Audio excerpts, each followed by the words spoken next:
നമസ്കാരം സുഹൃത്തുക്കളെ. 114 അത്യാധുനിക ഫൈറ്റർ ജെറ്റുകൾ വാങ്ങാനുള്ള ഇന്ത്യയുടെ 3.25 കോടി രൂപയുടെ മെഗാ പ്രൊജക്റ്റായിട്ടുള്ള MRF ഡീല് ഇപ്പോൾ ഒരു പുതിയ വഴിത്തിരിവിലെത്തി നിൽക്കുന്നു. ഞങ്ങൾക്ക് ICD തന്നില്ലെങ്കിൽ ഈ ഡീല് ഞങ്ങൾ ക്യാൻസൽ ചെയ്യും. അതെ, no ICD no deal. French കമ്പനിയായ ഡെസോ ഏവിയേഷന് മുമ്പിൽ ഇന്ത്യ വച്ചിരിക്കുന്ന ഈ ലക്ഷ്മണരേഖ ഇപ്പോൾ ആഗോള പ്രതിരോധ വിപണിയിൽ വലിയൊരു ചർച്ചയായിരിക്കുകയാണ്. എന്താണ് ഈ ICD? എന്തിനാണ് ഇന്ത്യ 114 റഫേലുകൾ തന്നെ വേണമെന്ന് വാശി പിടിക്കുന്നത്? ഈ ഡീലും ഇന്ത്യയുടെ സ്വപ്ന പദ്ധതിയായ ആംകയുടെ എഞ്ചിനും തമ്മിലുള്ള ബന്ധം എന്താണ്? ഫ്രാൻസ് വഴങ്ങിയില്ലെങ്കിൽ ഇന്ത്യയുടെ മുമ്പിലുള്ള പ്ലാൻ B എന്താണ്? ഇന്ത്യൻ പ്രതിരോധ മേഖലയെ സ്നേഹിക്കുന്ന ഓരോരുത്തരും അറിഞ്ഞിരിക്കേണ്ട രക്തം തിളപ്പിക്കുന്ന ചില വസ്തുതകളിലേക്ക് നമുക്ക് ആഴത്തിൽ ഇറങ്ങിച്ചെല്ലാം. വീഡിയോ അവസാനം വരെ കാണാൻ ശ്രമിക്കുക. നിങ്ങളുടെ വിലയേറിയ അഭിപ്രായങ്ങൾ കമൻറ്റ് ചെയ്യുക. എല്ലാവർക്കും നമസ്കാരം. ഞാൻ രഘുനാഥ് ചൈതന്യ ഡിഫൻസ് ആൻഡ് ജിയോ പൊളിറ്റിക്സിലേക്ക് വീണ്ടും സ്വാഗതം. ശത്രുക്കളുടെ അത്യാധുനിക വിമാനങ്ങളെ തടഞ്ഞു നിർത്താനായിട്ട് ഒരു മീഡിയം വെയ്റ്റ് ഫൈറ്റർ കൂടിയേ തീരൂ. അതിനാണ് 114 MRF ഡീൽ കൊണ്ടുവന്നത്.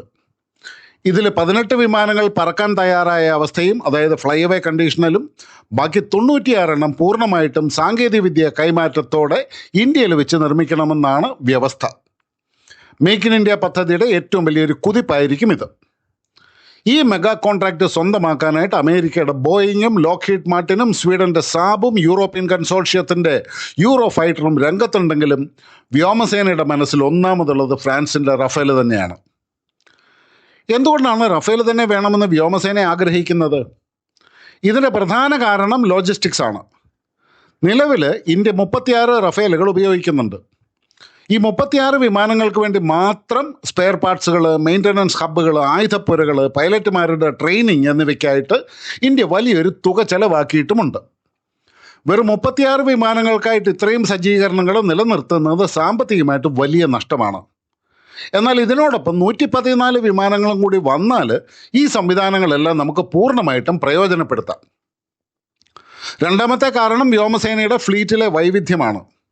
സുഖോയ് 30, മിറാഷ് 2000, MiG-29, ജഗ്വാർ, തേജസ്, റഫേൽ, ഇങ്ങനെ പല രാജ്യങ്ങളുടെ പല വിമാനങ്ങൾ ഉപയോഗിക്കുന്ന ലോകത്തിലെ ഏക വ്യോമസേന ഒരുപക്ഷെ ഇന്ത്യയുടേതായിരിക്കും. യുദ്ധസമയത്ത് ഇതിനൊക്കെ സ്പെയർ പാർട്സ് കണ്ടെത്തുക എന്നുള്ളതൊരു പേടി സ്വപ്നമാണ്. അതുകൊണ്ട് നിലവിലുള്ള റഫാലിൻ്റെ എണ്ണം കൂട്ടുന്നത് ഈ പ്രതിസന്ധി ഒഴിവാക്കും. ഇതുകൂടാതെ ഹിമാലയൻ മലനിരകളിലെ അതിശൈത്യത്തിലും റഫേൽ മികച്ച പ്രകടനം കാഴ്ചവെക്കുന്നുണ്ട്. ഇവിടെയാണ് കഥയിലെ ഏറ്റവും വലിയ ട്വിസ്റ്റ് വരുന്നത്. എല്ലാം റഫേലിന് അനുകൂലമാണെങ്കിലും ഇന്ത്യ ഡെസോയുടെ മുമ്പിൽ ഒരു വൻ മതിൽ പണിഞ്ഞിരിക്കുകയാണ്. അതാണ് no ICD no deal.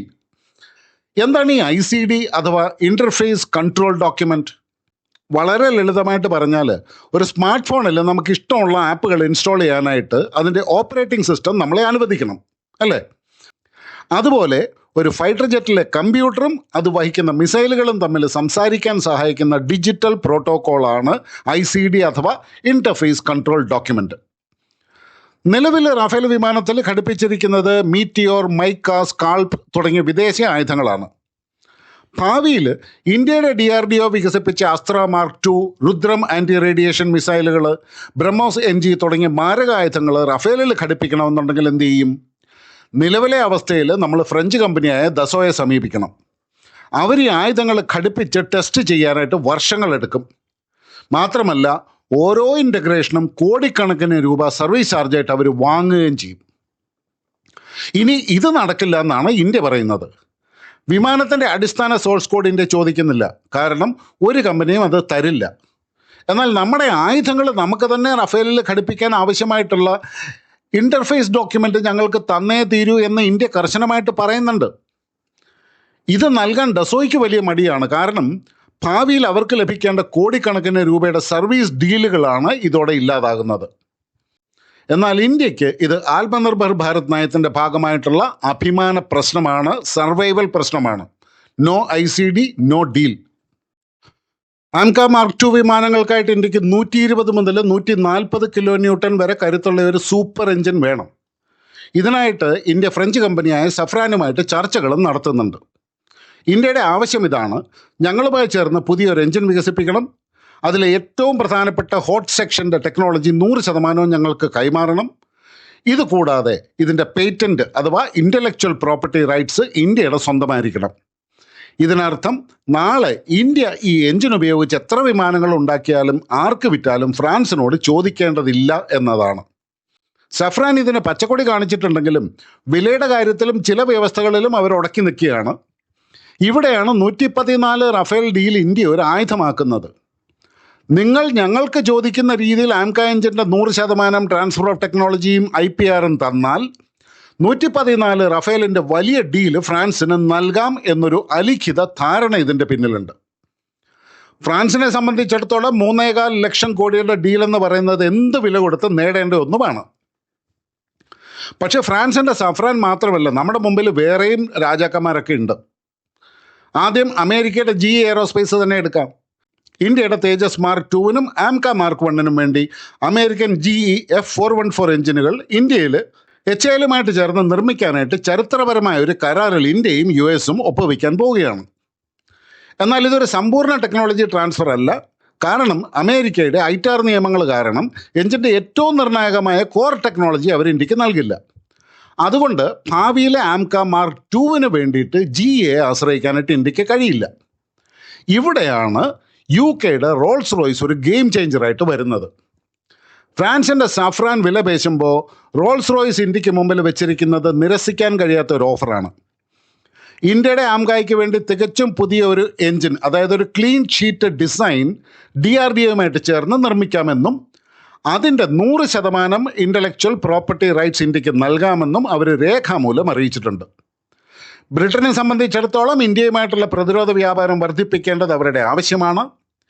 Safran സാങ്കേതികവിദ്യ നൽകാൻ മടി കാണിച്ചാൽ ഒരു നിമിഷം പോലും വൈകാതെ ഇന്ത്യ റോൾസ് റോയ്സുമായിട്ട് കരാർ ഒപ്പിടും.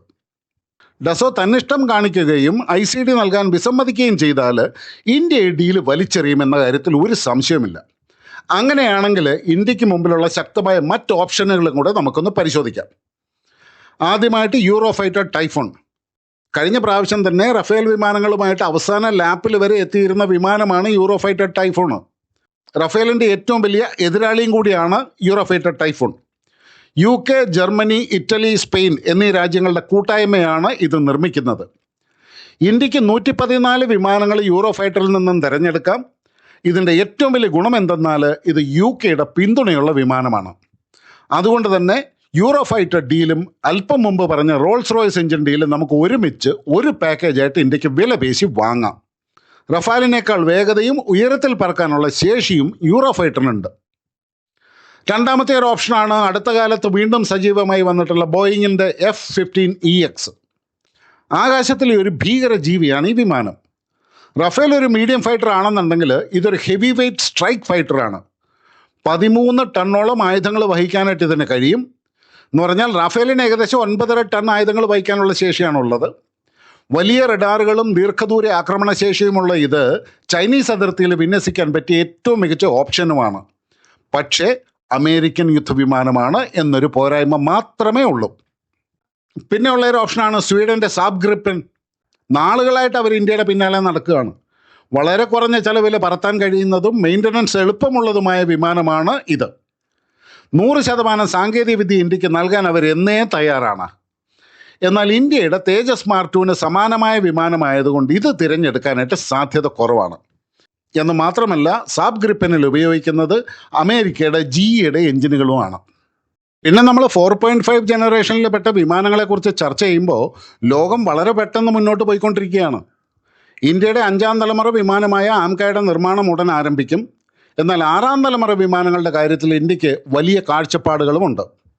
6ാം തലമുറ വിമാനങ്ങൾ എന്നാൽ പൂർണ്ണമായും നിർമ്മിത ബുദ്ധി ഉപയോഗിച്ച്, അതായത് ആർട്ടിഫിഷ്യൽ ഇൻ്റലിജൻസ് ഉപയോഗിച്ച് പ്രവർത്തിക്കുന്ന, ലേസർ ആയുധങ്ങൾ വഹിക്കാൻ കഴിയുന്ന, ഒപ്പം ആളില്ലാ ഡ്രോണുകളെ നിയന്ത്രിക്കാൻ കഴിവുള്ള വിമാനങ്ങളാണ്. ഇതിനായിട്ട് ഇന്ത്യ ലോകത്തെ 2 വമ്പൻ പ്രൊജക്റ്റുകളെ നിരീക്ഷിക്കുന്നുണ്ട്. അതിൽ ആദ്യത്തേത് UK, ജപ്പാൻ, ഇറ്റലി എന്നിവർ ചേർന്ന് നിർമ്മിക്കുന്ന GCAP പ്രോഗ്രാം. രണ്ടാമത്തേത് ഫ്രാൻസ്, ജർമ്മനി, സ്പെയിൻ എന്നിവർ ചേർന്ന് നിർമ്മിക്കുന്ന FCAS പ്രോഗ്രാം. ഇന്ത്യക്ക് വേണമെങ്കിൽ ഈ പദ്ധതികളിൽ ഒന്നിൽ ഒരു ഒബ്സർവർ സ്റ്റാറ്റസിലോ അല്ലെങ്കിൽ പാർട്ട്ണറായിട്ടോ ചേരാം.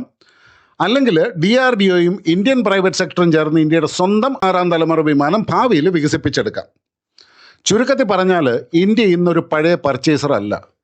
പണ്ട് വിദേശ രാജ്യങ്ങൾ പറയുന്ന വിലയ്ക്ക് അവർ പറയുന്ന നിബന്ധനകൾക്ക് വിമാനങ്ങൾ വാങ്ങിയിരുന്ന കാലം കഴിഞ്ഞു. റഫേൽ എന്നതൊരു മികച്ച വിമാനമാണ് എന്നുള്ള കാര്യത്തിൽ സംശയമില്ല.